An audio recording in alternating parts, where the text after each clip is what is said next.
샬롬, 일주일 동안 잘 보내셨습니까? 지난주 여지없이 겨울이라 영하 30도로 내려가는 강추위가 있었고, 또 오늘은 영상으로 올라가서 참 겨울인지 봄인지, 지금 더운 옷을 입어야 되는지 얇은 옷을 입어야 되는지 참 혼란스러운 그런 가운데 있습니다. 이럴 때일수록 더욱더 건강관리 잘 하셔서 건강할 수 있기 바랍니다. 영적으로는 더욱더 건강할 수 있기 바랍니다. 여러분, 제 포커스는 뒤에 있습니다. 여러분, 영적으로 더욱더 건강할 수 있기를 주님의 이름으로 축복합니다. 오늘 말씀으로 우리가 함께 은혜를 나누기 전에 최근에 톨스토이 단편집이 갑자기 마음에 들어서 조금씩 톨스토이 단편집을 읽고 있습니다. 지난주에도 하나 말씀드렸지만, 두 노인이라는 그런 단편을 말씀드렸지만, 이번 주에 제가 말씀을 준비하면서 읽은 단편, 그리고 다시 한번 떠올린 추억 속의 그 단편은요, 톨스토이의 사람에겐 얼마만큼의 땅이 필요한가 라는 그러한 단편입니다. 여러분 기억하실 분은 기억하시고 또 처음 듣는 분도 있겠지만, 이 사람에겐 얼마만큼의 땅이 필요한가 라는 이 단편은요, 짧은 단편이지만 참 시사하는 바가 큽니다. 인생이 무엇이고 삶이 무엇이고 진리가 무엇인가 우리에게 묻는 그런 톨스토이의 심각한 질문이 그 안에 들어있다고 믿습니다. 그 줄거리를 잠깐 말씀드리자면 이렇습니다. 러시아의 가난한 농부 바훔의 이야기입니다. 어느 날 이 도시에서 사는 언니와 시골에서 사는 동생이 오래간만에 만나서 설전을 벌이는 장면으로 이 단편이 시작합니다. 도시에 사는 언니가 와서 동생을 긁기 시작합니다. 그리고 살짝 약올리기 시작합니다. 사람의 삶은 도시에 있는 거야. 사람의 모든 부와 행복과 재미와 또 인생의 묘미는 도시에 있는 거지, 이 아무 쓸데없는 재미없는 지루한 이 막노동에 가까운 농촌에는 인생의 재미가 없어 라고 동생을 약올리기 시작합니다. 자, 동생이 지지 않고 이야기합니다. 언니, 그렇지 않아. 오히려 땅은 정직한 거야. 땀 흘리고 그 대가를 받고, 도시에서는 언제 망할지 언제 잘 될지 모르지만 꾸준히 심은 만큼 걷는 농촌이야말로 인생의 묘미지 라고 설전을 벌입니다. 그때 이 동생의 남편이었던 주인공 러시아의 농부 바훔은 그 옆에서 자기 아내 말에 장단을 마칩니다. 그렇지, 도시보다는 농촌이 최고야. 인생에게, 우리에게 넉넉한 땅만 있다면 우리는 두려울 것이 없고 악마라도 걱정할 것이 없어. 땅이 최고야. 내 아내가 역시 최고야 라는 그런 아내에 대한 응원을 보냅니다. 참 재밌는 것은요, 근데 그 자리에 숨어있는 것은 이 주인공인 바훔만이 아니었습니다. 악마가 거기 함께 숨어져 있었습니다. 그리고 악마가 이 러시아 농부 바훔의 그 이야기를, 자신감을 듣고 갑자기 바훔을 질투해서 그를 걸려 넘어지게 하겠다고, 그를 시험하겠다고 결심을 합니다. 그래, 땅이 최고라고 했으니까 내가 너에게 땅을 원하는 만큼 주겠어. 그렇지만 땅으로 너를 걸려 넘어지게 할 거야. 두고 보자. 누가 이기나 보자. 라는 말로 이 단편이 시작됩니다. 그리고 나서 가난하지만 열심히 사는 이 러시아 농부 바훔이 점차 땅을 넓혀가는 그런 이야기가 나옵니다. 열심히 살지만 이웃들과의 다툼도 있고요. 열심히 살지만 땅을 점점 넓혀가서 자기 땅이 늘어가지만 만족지 못하고 주변과 비교해서 아직도 충분히 만족하지 못하는 그에게 어느 날 큰 땅을 자기가 원하는 값보다 훨씬 적은 비용을 들고 살 수 있는 기회가 오는데, 그때 마침 외국에 살다 온 상인 한 사람이 나타나서 바시키르라는 그러한 사람들의 땅이 있는데, 그 땅은 1,000루블만 주면 얼마든지 땅을 차지할 수 있는 그 땅이 있다고 이야기하고, 자기도 거기서 큰 땅을 차지했노라고, 헐값에 큰 땅을 차지해서 자기는 부자가 되었나라고 자기의 계약서까지 보여주는 그런 만남을 가지고, 그래서 바훔은 그 바시키르인들의 땅에 들어가서 자기도 원하는 땅을 얻어서 땅에서 행복한 삶을 살겠다 결심하고 일주일을 걸어서 그 사람의 땅에 도착합니다. 아니나 다를까 그 사람들을 결국 주인공이 만나서 땅을 1,000불을 주고 이제 얻을 수 있는 그런 기회가 생깁니다. 근데 그들의 계약은 좀 독특했습니다. 그들은 얼마만큼 땅이 얼마 이것이 아니라 하루치에 1,000루블 이렇게 그 계약을 맺는 것이었습니다.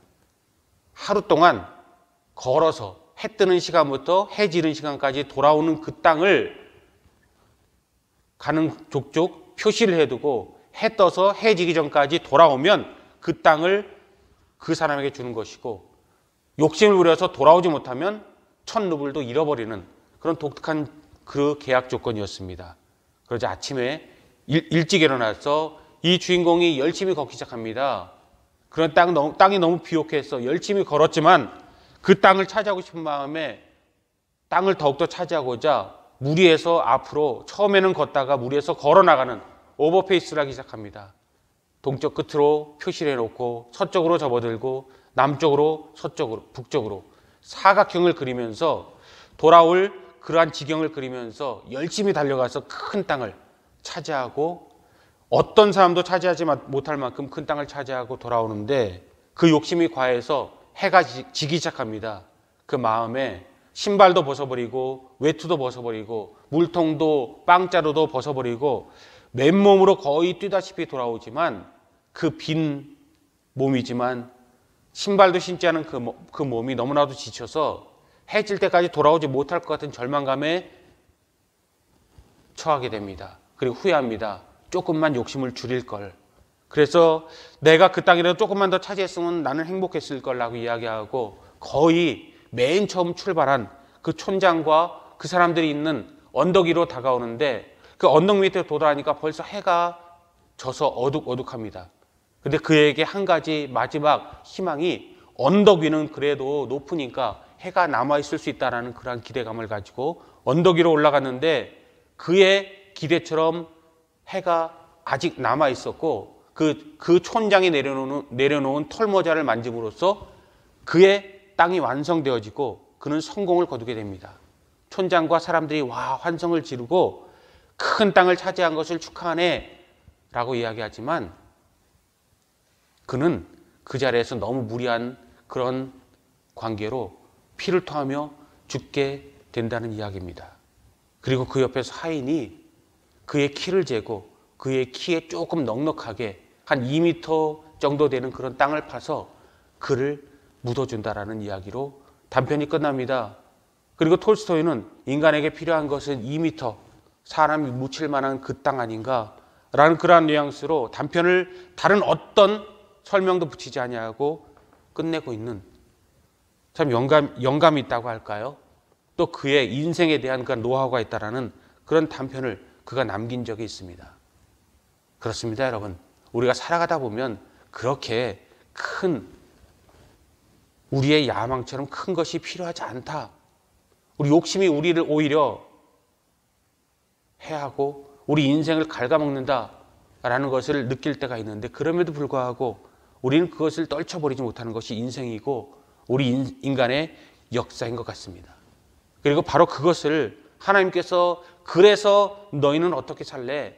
라고 묻는 것이, 저는 이사야서 13장부터 나가오는 열방의 모든 심판에서 우리에게 주시는 하나님의 교훈이라고 믿습니다. 그렇습니다.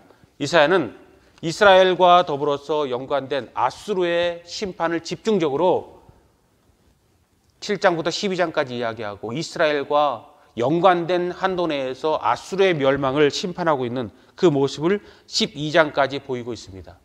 그런데 13장에서는요, 포커스가 체인지되고 있습니다. 완전히 초점이 바뀌고 있다는 이야기죠.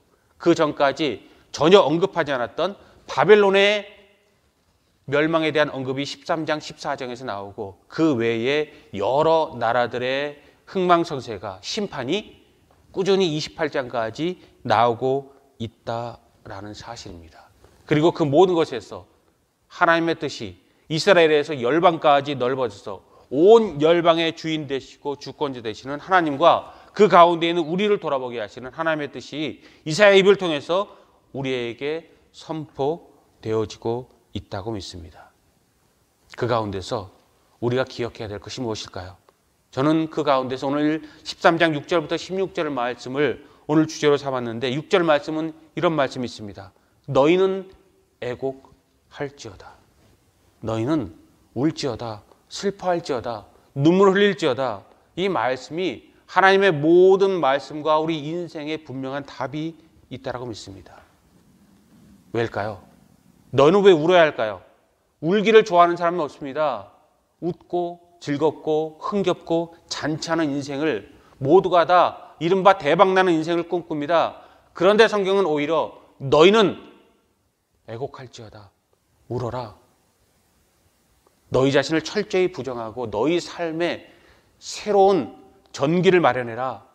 그리고 내가 너희에게 기대하는 그 삶을 살아라 라는 이야기가 우리에게 오늘도 그 당시도 들려지고 있다고 믿습니다.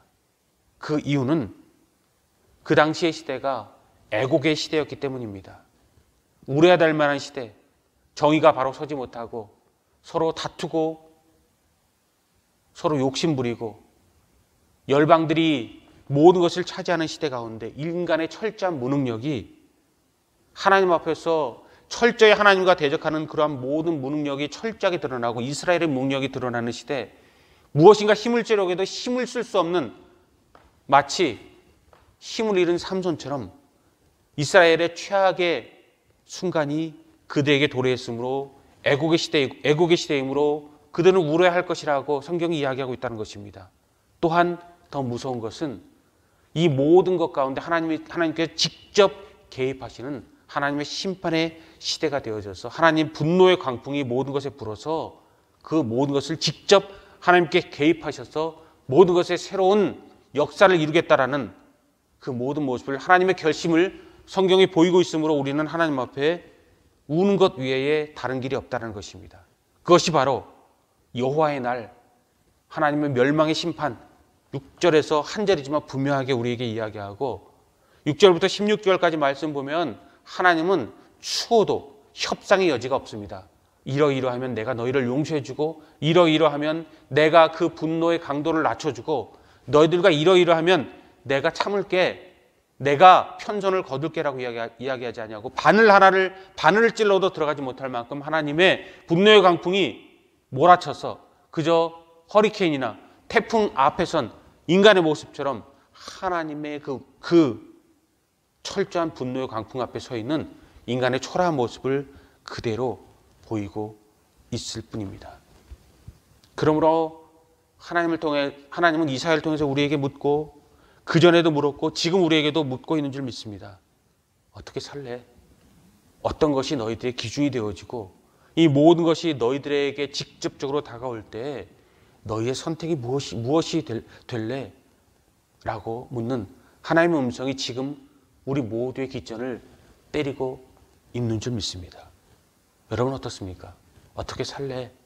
하나님의 심판이, 나의 심판이 믿는 자에게나 믿지 않은 자나 이 세상 가운데 내리칠 때 너희는 어떻게 살래? 반대로 너희들이 너희 하고 싶은 대로 그냥 살아도 내가 너희들을 관여하지 않을 때, 그래서 마지막 때를 위해서 잠시 여유를 줄 때 너희는 어떻게 살래? 우리에게 묻고 있는 하나님의 음성을 오늘도 우리가 귀 기울여야 될 줄 믿습니다. 그렇습니다. 우리가 하나님을 있다 하건 없다 하건 그것은 우리의 자유입니다. 우리의 선택대로 우리 모든 삶은 이루어질 것입니다. 그러나 분명한 것은 하나님께서 이 세상을 지으셨듯이 하나님께 이 세상의 모든 역사에 개입하셔서 하나님의 뜻을 이룰 것입니다.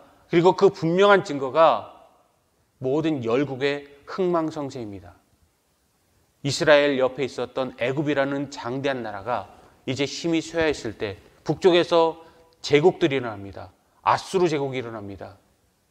그리고 그 다음에 바벨론 제국이 일어나고 페르시아 제국이 거듭 일어나서 흥망성쇠를 다하는 그러한 가운데 이스라엘에 절대적인 영향을 미치고 그 권세와 그 눈치를 보지 않는 나라가 없고 애굽마저도 그것에 흔들릴 그런 지경이 이 중동 아시아에서 일어나고 있는 사실과 온 세상이 그들의 천하에 떨어진 그 모습과 그들을 도구로 쓰는 하나님의 전능하심과 그 권능이 그대로 드러나서 한마디로 하나님께서 일어나시면 인간의 모든 것은 아무리 인간이 잘난 척하여도 저항할 수 없고 인간의 철저한 무능력만이 드러날 수 있을 뿐이고 하나님이 스쳐가는 모든 자리에 잡초 하나 남지 않는다라는 역사적인 그 진실이 분명한 하나님의 분노가 드러나는 그런 시기가 이스라엘에게 있었음을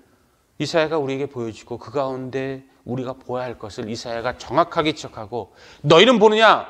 너희는 듣느냐? 너희는 정신을 차리느냐? 아니면 그냥 흘러 떠내려가느냐? 그 모든 것을 이사야는 강력하게 말씀을 전하고 있고 그 가운데 이스라엘의 선택을 분명히 요청하고 있는 말씀을 이사야를 통해서 우리는 만나게 됩니다.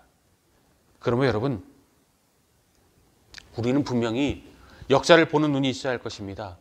하나님을 보는 눈이 있어야 될 것입니다. 인생을 보는 눈이 있어야 할 것입니다. 톨스토이는 사람에게 얼마의 땅이 필요한가? 우리가 아무리 욕심을 부릴지라도 우리에게 최소 필요한 그 땅은 2m밖에 없다라고 이야기하는 그런 가운데 우리의 이 생각의 전환, 발상의 전환, 그것을 이야기했지만 분명히 이스라엘을 통해서 우리가 배워야 할 것은 다시 한번 하나님의 뜻은 우리의 모든 선입견이 버려지는 그런 가운데, 우리 불신앙이 버려지는 가운데 하나님을 보는 눈을 하나님은 우리에게 요청하셨고 그 당시에 요청하셨다는 것입니다. 여러분, 혹시 선입견이나 징크스라는 그런 말을 들어보셨을 것입니다. 하박국의 질문, 그런데 정의는 서야 하고 악은 멸망해야 되지만 여전히 우리에게 질문이 되어지는 것은 올바른 것이 이겨야 되는 것을 우리가 알지만 그래도 모든 것이 완벽해지기 위해서 우리가 첫 번째로 하나님의 역사적인 적극적인 계획과 우리의 믿음을 위해서 필요한 것은 선입견을 버리는 것이라는 것을 오늘 말씀을 통해서 문득 하나님께서 저에게 깨달음을 주셨습니다. 생각해보면 사람들은 참 선입견이 많습니다. 징크스도 많죠. 운동선수들 같은 경우에 징크스라는 것 여러분 들어보셨을 것입니다. 프로의 경우 늘 승패와 연관되어 살기 때문에 이기면 곧 모든 것을 얻는 것이고 지면 모든 것을 잃어버리는 그런 경우가 있어서 이겼을 때 좋은 기억을 세우려고 하는 운동선수들의 그 루틴을 종종 볼 때가 있습니다. 이길 때 신었던 신발, 이길 때 신었던 그런 옷, 이길 때 가졌던 야구 방망이나 축구공, 그리고 기타 모자 어떤 것일지라도 이겼을 때 모든 것을 그 다음 날도 그대로 가지고 와서, 아니 속옷 색깔마저라도 맞추고 와서 그 다음 날 좋은 분위기를 이끌어 가려고 하는 것이고, 그것이 흩어지면 불길한 징조로 느끼는 것이 징크스라는 그러한 개념이고요. 선입견이라는 것도 우리가 살아남기 위해서 우리에게 필요한 것을 즉각 캐치하는 인생의 본능이라고 이야기하는 사람도 있지만, 우리 가운데 이것이 우리를 살리는 길이 되기도 하지만 우리를 죽이는 길이 되기도 한다는 것을 문득 깨닫고, 제가 그 가운데서 가장 빠져나오지 못하는 한 사람 중에 하나다. 그 여러 사람 중에서 가장 앞선 사람이 하나라는 것을 말씀을 보면서 문득 하나님께서 깨닫게 하시더라고요. 그것이 무슨 뜻인가 하면요, 저는 하박국처럼 늘 질문할 때가 있었고 목사지만 마음속에 부담스러울 때가 있었습니다. 이스라엘이 잘못하는 것은 맞지만 왜 하나님을 알지도 못하는 외국이, 열방이 이스라엘 치는 도구가 되어집니까? 하박국이 성리에 올라 질문한 것처럼 제 마음에 어떤 악이 있는데 다른 악이 그것을 치고 선이 늘 그것에 눌려 사는 모든 모습, 바른 것이 부끄러워지는 그런 모습 가운데서 무엇인가 악한 것을 누리기 위해서는 더 큰 악을 누리기 위해서는 더 큰 힘으로 그 모든 것을, 이른바 세상 사람들이 말하는 깡으로, 또 무엇인가 힘으로, 돈으로, 능력으로 모든 것을 이기는 것이 옳다라고 말은 평화를 이야기하고 사랑을 이야기하고 믿음을 이야기하지만 무엇인가 힘의 논리, 오히려 파우스트처럼 영혼을 사탄에게 팔아서까지라도 모든 것이 이기는 것이 모든 것의 정답이라는 그런 생각을 제 마음속에 평상시에는 안 한다고 이야기하지만요, 위기에 몰리면 그런 생각이 문득 내 안에 일어나서 떨지 못하는 그림자처럼 붙어 있을 때가 있습니다. 그러면서 이해되지 않냐는 것이 왜 하나님께서 앗수를 쓰셨을까? 바벨론을 쓰셨을까? 메대를 쓰셨을까? 바사를 쓰셨을까? 왜 그들이 선이 되고 이스라엘이 악이 될까라는 문제에 대해서 선뜻 답하지 못하는 그런 경우, 그리고 그거에 대해서 질문하는 모든 것에 대해서 믿으라는 말로만 그냥 이야기하고 제 스스로가 흔들렸던 갈대 같은 그런 모습이 문득 떠오를 때가 있었습니다. 그렇습니다. 근데 문득 이사야서 주석을 보고 말씀을 보고 기도하면서 깨달은 것은요, 인간에게, 그리고 바벨론이나 아수르나 또 앞으로 등장할 메데나 블레셋이나 또 페르시아까지 어떤 나라일지라도 제가 깨닫지 못하고 버리지 못한 제 옛 습관, 버려야 할 옛 습관이지만 버리지 못한 그 선입견은요, 저는 어느 나라나 민족 개인에게 늘 OX를 붙이고 있는 그 모습을 여전히 갖고 있더라고요. 너는 옳은 사람이고 나는 나쁜 사람이고, 누구는 좋은 사람이고 누구는 나쁜 사람이고, 누구는 O고 누구는 X고 라는 그런 생각을 가지니까 참 내가 어느 쪽을 따라야 되고 어느 쪽을 따르지 말아야 될지 분명하게 선택하기에는 굉장히 명확하고 클리어합니다. 근데 문제는요, 그 모든 것이 섞여 있을 때, 옳다고 생각하는 것이 무너질 때, 그리고 악이 권세를 잡을 때, 모든 불합리한 것이 있어야 될 자리에 있지 아니하고 최악의 것이 최선의 자리에 서 있을 때 마음에 참 불편함이 있어서 짜증이 나기도 하고 믿음을 잃기도 하는 제 모습을 제 스스로 거울을 통해서 보기도 하더라고요. 근데 이사야 주석을 보면서 문득 다시 한번 하나님께서 저에게 은혜 주신 것이 있었습니다. 정훈아, 모든 것에는 OX가 있는 것이 아니란다. 정훈아, OX로 선입견을 가지고 보면 너는 세상을 보지 못하고 너를 보지 못하고 나 또한 보지 못하는 거란다 라고 하나님께 이야기하시면서 다시 한번 말씀을 보게 하시고 이사야 주석을 보게 하셨는데, 보수적인 주석자인 알렉 모티어나 존 오스왈드의 주석을 보면서 다시 한번 깨달은 것은요, 열국은 심판의 도구로 하나님께 쓰시는 것이고 그들 자체가 OX는 아니었다는 것을 다시 한번 잃어버린 그 진리를 깨닫게 하시더라고요. 바벨론이 오고 아수르가 X거나 아수르가 오고 이스라엘이 X고 페르시아가 오고 바벨론이 X라는 각 나라의 흰색과 검은색을, 진리와 거짓을 주는 것이 아니라 모든 것은 하나님께 쓰여서 돈이 마치 가치 중립적인 것처럼요, 각 나라 민족들은 가치 중립적인 그런 모습을 가지고 있고 하나님께서 쓰실 때의 선의 모습을, 하나님의 심판의 모습을 갖게 되는 것이고, 그들이 자고하여서 하나님을 벗어나게 될 때 그들은 심판받을 대상으로 가해자에서 피해자로, 피해자에서 가해자로 모든 것이 변해지는, 하나님의 주권이 있고 세상 모든 것들은 그저 하나님께 쓰시는 도구에 불과할 뿐이라는 것을 다시 한번 깨닫게 하셨습니다. 그렇습니다, 여러분. 인생을 살아가면서 그러므로 여태까지 내 인생이 여태까지 옳았어 라고 주장해서 옛 것을 향해서 돌아가고 옛 믿음을 지키는 것도 중요하고, 우리가 편을 나누는 것도 중요하고, 우리가 계획을 세우는 것도 중요하지만 더 큰 것은요, 하나님께서 어떤 것을 도구로 쓰시는지, 하나님의 예정과 섭리 가운데서 광풍이 불 때 우리가 어느 쪽으로 가길 원하시는지 하나님을 바라보는 것, 상황을 바라보는 것이 아니라, 우리 모든 여건을 바라보는 것이 아니라 모든 사람들이 몰려가는 그 방향과 유행과 패션과 힘 있는 자와 그리고 돈 되는 것과 그리고 영광의 자리를 바라보는 것이 아니라 하나님께서 원하는 그 자리, 세미한 음성을 듣는 그 자리, 그래서 심판의 원인이 되는 인간의 교만과 허황된 마음을 버리는 자리 가운데서 하나님을 만나는 그 자리에서 진정한 인생의 묘미를 만나고 우리 신앙의 승리와 역사를 이루어 갈 수 있길 바랍니다. 그렇습니다. 우리가 믿는 모든 것에서는 한계가 있고 끝이 분명히 있을 것입니다. 아무리 자랑할지라도, 아무리 악이 자기의 권세를 자랑할지라도, 악한 자들이 선을 가장할지라도 모든 것이 드러날 때가 있을 것입니다. 인간의 모든 힘을 자랑할지라도, 우상이 하나님의 자리에 설지라도 분명한 것은 하나님께서 모든 것에 인과관계가 있게 하시고 스스로 무너지는 자멸의 길을 걷게 하는 것이 하나님의 전능하심이라는 것입니다. 왜냐하면 하나님은 그런 능력이 있기 때문입니다. 그런 역사가 있기 때문입니다. 여러분, 사랑의 하나님을 믿는다면 심판의 하나님이 어떤 특징이 있는지를 늘 다시 한번 기억하고 되새길 수 있기 바랍니다. 이 시간도 심판의 하나님의 그 심판의 하나님의 특징 4가지를 여러분 기억하셔서 여러분 삶에 다시 한번 적용할 수 있길 바라고 우리 삶이 무엇이고 믿음이 무엇인지 다시 한번 선포할 수 있기 바랍니다.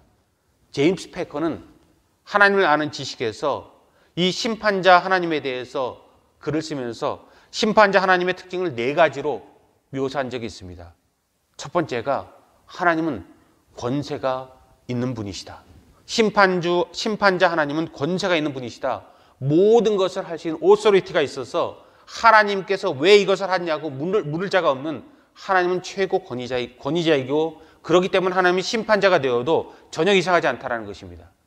두 번째는 하나님의 심판자 하나님은 선하고 의로움과 일치가 되는 분이시다. 그러므로 그의 심판이 모든 사람들에게 악이나 악마나 그리고 또 보복이 모든 사람들 죽이고 망하는 사탄의 것이 아니라 그 모든 하나님의 심판은 오히려 선하고 의로운 것을 세우는 생명이 되어진다는 것입니다. 세 번째는요, 심판주 하나님은 진실 분별의 지혜가 있으시다는 것입니다. 누구도 하나님을 속이지 못할지니 하나님을 만홀히 여기지 마라, 하나님을 가볍게 여기지 마라 말씀하시는 것처럼 하나님은 눈 가리고 아웅하는 것에 사람들이 자기 자신을 가리는 것에 결코 현혹되는 분, 거짓말에 속는 분이 아니므로 그분의 심판은 늘 옳고 바르다는 것입니다. 마지막 4번째, 하나님은 이론적으로 그림 속에 있는 우상이 아니라 살아있는 분이므로 그 하나님의 심판 판결을 시행할 수 있는 권세가 있는 분이라는 것입니다. 원래부터 능력이 있으신 분이고 선하고 의로우신 분이고 진실분별의 지혜가 있고 그것을 실질적으로 이 땅에 있게 하시는 능력 있는 파워가 있는 분이기 때문에 하나님은 심판주 하나님은 우리 가운데 늘 최고의 최선의 고려 대상이 되고 그 가운데 이루어지는 모든 것은 우리가 어떤 것을 만나건 우리에게 불리한 것을 만나건 우리에게 유리한 것을 만나건 하나님은 언제나 옳다라고 이야기할 수 있다는 것입니다.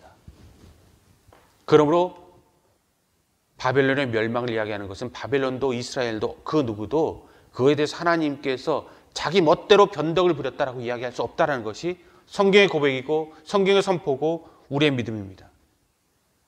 그럼 오늘날은 어떨까요?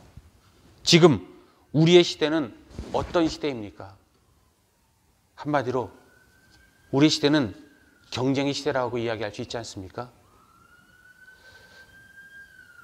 우리가 교회에서 예배를 드리고 있지만 종종 저희 교회에 한국분이나 외국분이 와서 가끔 우리에게 참 영적인 경쟁을 울리는 그런 경우가 종종 있습니다.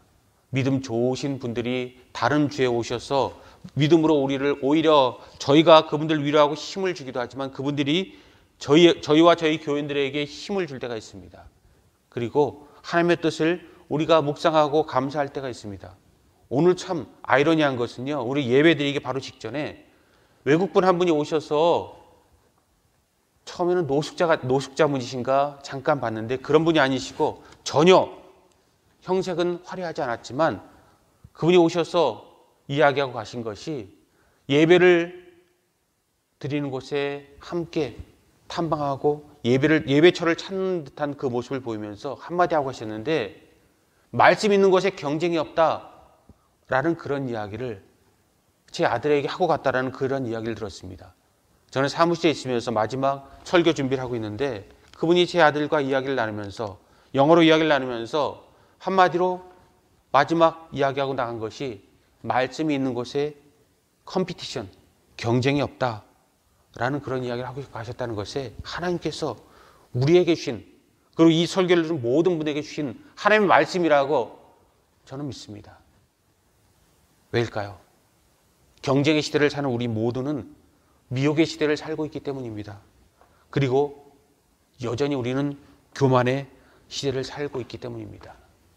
개인적으로, 사회적으로, 영적으로, 육적으로 동성애 문제와 이단의 문제와 불신앙의 문제와 모든 것이 우리를 미혹시키고 있습니다.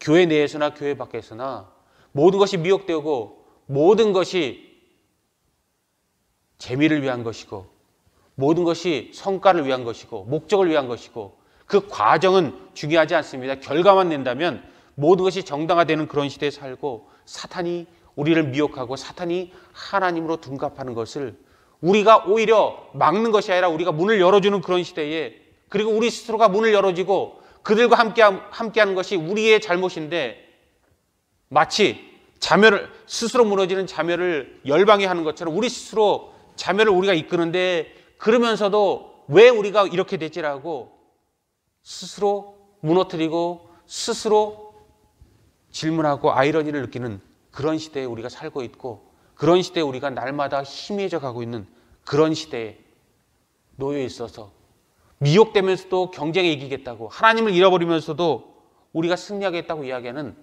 결코 이룰 수 없는 유토피아를 우리는 꿈꾸고 이루지 못하는 것으로 슬퍼하며 우리 인생을 허비할 뿐입니다. 그렇고 또한 교만이 하늘을 찌르는 그런 미혹의 시대를 살면서도 하나님의 슬퍼서 눈물 흘리는 시대에서도 교만의 시대와 허망의 마음의 시대를 살고 있다는 것이 우리 시대의 아픔인 줄 믿습니다. 국가적으로 우리 지구촌 전체적으로 그렇지 않습니까? 전쟁이 끝나지 않습니다. 강대국들이 욕심을 버리지 않습니다. 그런데 그 모든 것을 중지할 국제기구들은 강대국의 눈치만 봅니다. 이합집산, 자기 이익 따르는 곳에 몰래 지원하기도 하고 사람들의 죽음 정도는 그리고 어느 나라의 아픔 정도는 눈 질끈 감고 아무것도 아닌 것처럼 행동합니다. 여전히 그곳에서 죽어가고 있는데 전쟁 무기나 보내고 또 강대국을 막을 생각을 하지 아니하고 스스로의 그러한 자국의 이익을 위해서 끝까지 적극적인 개입을 해서 끝낼 수 있는 전쟁을 끝내지 않는 그런 모습이 우리의 모습이 아닌가 생각을 합니다. 그럴 수 있죠. 저도 그러니까요. 우리 모두도 그러니까요. 그렇게 살아왔으니까요. 그렇지만 적어도 하나님을 믿는 사람들이라면 우리가 바른 길을 가기 위해서라면 다시 한번 생각을 돌이킬 필요가 있고 하나님의 분노의 광풍이 몰아올 때 바위 틈으로 숨는 것이 아니라 하나님 앞에 머리에 죄를 뿌리고 우리 옷을 찢고 다시 한번 설 수 있는 그런 믿음으로 용기로 우리 삶과 맞부딪혀서 우리 삶의 역사의 변화를 일으키는 그런 삶을 살아갈 수 있기 바랍니다. 2월 마지막 주 네 번째 주에 사순절이 시작됩니다.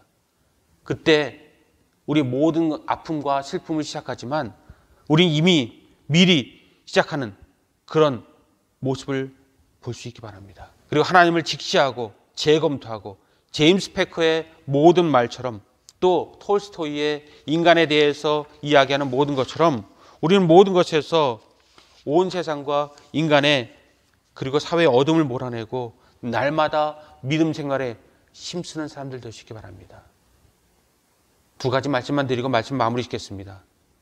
미혹의 시대, 경쟁의 시대, 하나님의 앞에 분명한 자기 색깔을 내야 될 시대의 두 가지 악한 특징은요. 첫 번째, 10절 말씀 보면 어둡다라는 것입니다.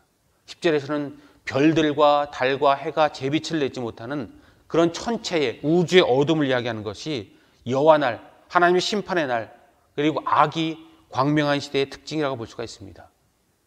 그럴 때 여러분 함께 어둠이 되지 않고 반딧불이라도 성냥불이라도 되기 위해서 세상의 파탄 가운데서 하나님께서 우리의 희미한 촛불을 보고 이 시대에 부족하지만 우리의 믿음의 등불들을 보고 우리에게 오실 수 있는 그런 모습으로 세상과 분명히 반대편에 서서 우리 믿음을 분명히 볼 수 있는 어둠이 아니라 빛의 자녀들 되시기 바랍니다.